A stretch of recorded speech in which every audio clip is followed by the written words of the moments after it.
Harry have just learned the truth from Severus Snape's memories, and has to come to terms with some disturbing revelations. Snape was really a double agent. Harry himself is a Horcrux. Dumbledore always knew. The only way to defeat Lord Voldemort is for Harry to die, for him to walk to the Forbidden Forest, and allow himself to be killed. It hits him hard.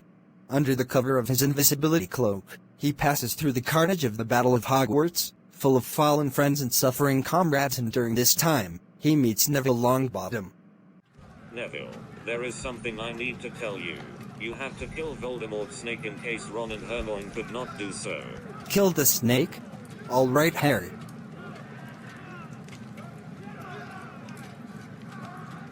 Finally, Harry reached his destination, the Forbidden Forest. Harry Potter. The boy who lived.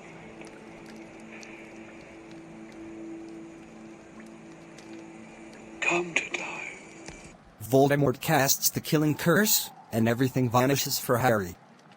He opens his eyes and finds himself in an unformed, dreamlike place which he later on found was the King's Cross station, and there he meets Albus Dumbledore. Professor, is this all real, or is it just happening inside my head? Of course, it's happening inside your head, Harry. Why should that mean it's not real? You did not die, Harry, but in fact, the part of Voldemort that was inside you died. Now you can go back. So, Harry went back and again fought with Voldemort.